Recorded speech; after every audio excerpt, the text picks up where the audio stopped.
Olá pessoal, sejam bem-vindos novamente no Lavia Talks, um espaço de diálogo entre a saúde e a educação.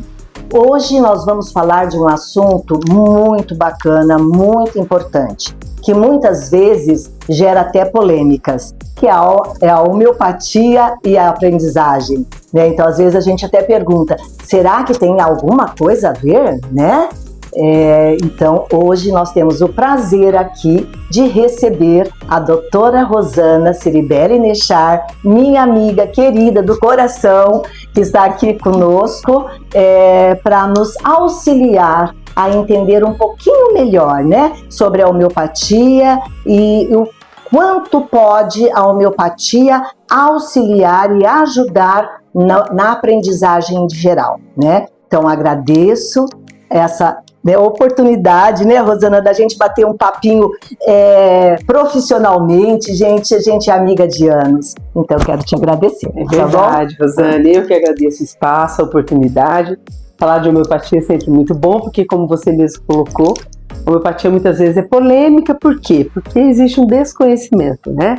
Um desconhecimento na área, e é um desconhecimento devido ao fato de que a homeopatia ainda não ocupa o espaço que ela deveria na graduação médica, né? Então, ela está a nível de pós-graduação, de residência médica, tem espaços no SUS já, no nosso país, de atendimento, mas ainda não ocupa como deveria. Essa é a luta, né?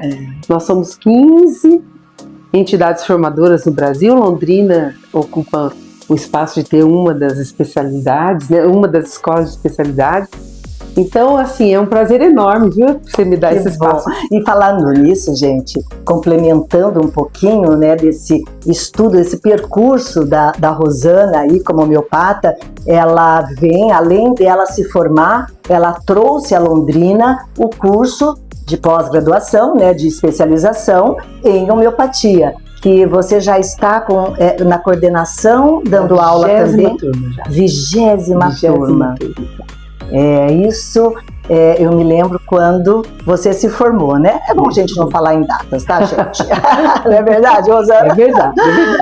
Mas assim, então, e além disso, ela é presidente da Associação Médica de Londrina. Então, tem muito a nos auxiliar aí para entendermos um pouquinho sobre isso. Então, eu gostaria que você falasse rapidamente, lógico, sobre o que é homeopatia, né? Como você pode explicar para nós? A homeopatia é uma especialidade médica, então, que tem a sua proposta terapêutica baseada no método do Dr. Hahnemann, né, que foi quem criou esse método, baseado nos aforismos de Hipócrates, nos princípios hipocráticos, né? Hipócrates é o médico e filósofo que viveu 500 anos antes de Cristo, né, e que é considerado o pai da medicina até hoje. E o próprio Hipócrates, então, descreveu duas formas de cura.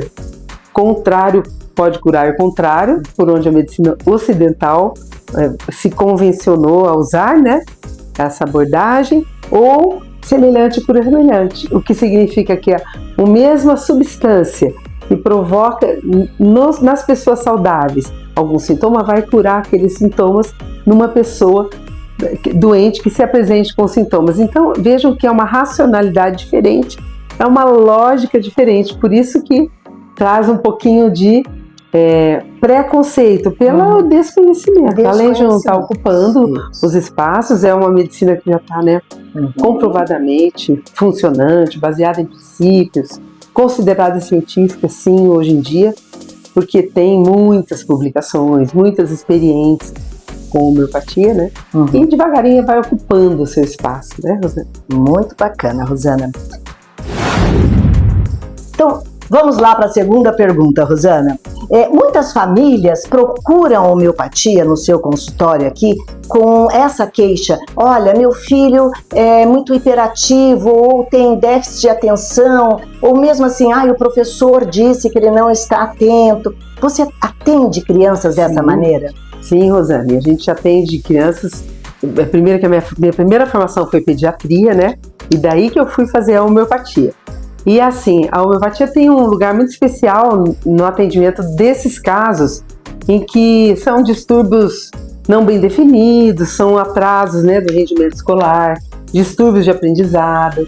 Tem crianças que vêm hoje, muitas crianças com um diagnóstico de transtorno de espectro autista, né, por exemplo, TDAH, TOD, transtorno opositor, enfim. Nós temos muitas entidades nosológicas, classificação de doenças hoje, que não existiam há um tempo atrás, né? E são diagnósticos de observação clínica, né? Não tem um exame que você faça para diagnosticar, são testes clínicos de observação e de classificação.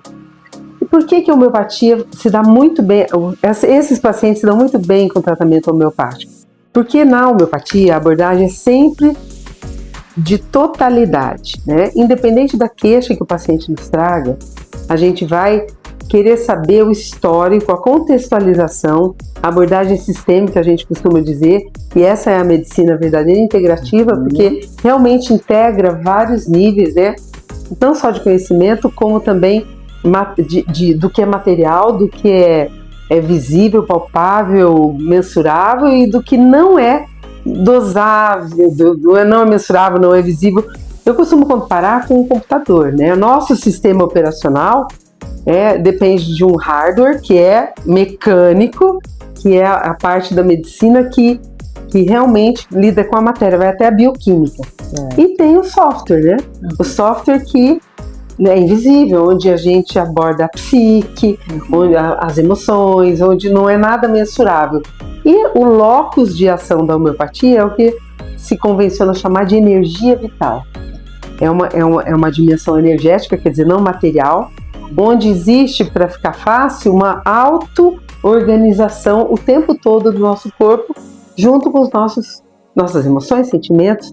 Então, essa abordagem de não separação, né, do sistema todo faz parte do tratamento homeopático, da abordagem homeopática. Por isso, independente do diagnóstico clínico, né, e muitas vezes nem tem diagnóstico, né, Rosane? Sim, nem tem o diagnóstico. É indefinido, né? Indefinido, é verdade. Então vem com distúrbio que, nossa, acaba adoecendo toda a família, né? Tem uma repercussão gigante, porque a criança tem uma questão escolar, às vezes tem questões familiares também.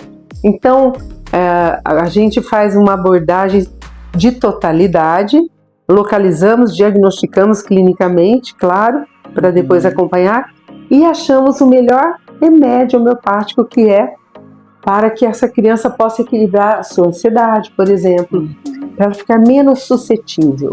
Se você me perguntar, resume o que a homeopatia faz. Ela diminui a suscetibilidade das pessoas. E tanto no nível físico, por exemplo, com as alergias, né? É o que eu ia tocar com você, porque você como pediatra até mesmo, você recebe muito a criança na primeira infância, né? Com as rinites, sinusites e as bronquites, né, Rosana? Que são reações, né? É uma criança hiperreativa, a gente fala. E essa hiperreatividade é absolutamente modulada pelo tratamento homeopático. A criança fica menos suscetível, é como se encupidasse o pavio mesmo. As emoções e também aos agentes físicos, né? E aí, quando você está menos suscetível, você está menos reativo. E como esses distúrbios escolares muitas vezes provocam muitas ansiedades nas crianças, né, Rosane? Sim. E aí vem os distúrbios consequentes, né? De desenvolvimento, de fala, né? Isso. É o que eu ia comentar com você, né? Eu sou fonoaudióloga, eu acho que você se lembra disso, porque eu tive o meu filho com atraso da aquisição da linguagem, né? E nisso, que hoje é chamado do TDL, né? Que é o transtorno do desenvolvimento da linguagem. Então isso é algo muito, hoje, por sinal, muito bem colocado por vários profissionais, né? Quais são as consequências que essa alteração, que quando não são descobertas na primeira infância ali, né, onde a criança já deve estar com a quantidade de palavras, de frases, ela ainda não atingiu, quanto vai ser prejudicado lá na frente, na hora da sua alfabetização, na hora da sua socialização. com as outras crianças, pela própria dificuldade. E isso traz outras consequências, E né? até no futuro, na profissão. Em tudo. Então, isso muitas vezes, com a ajuda da homeopatia, né, Rosana, pode auxiliar também nisso daí, né? Certamente. A gente tem na nossa prática clínica, felizmente,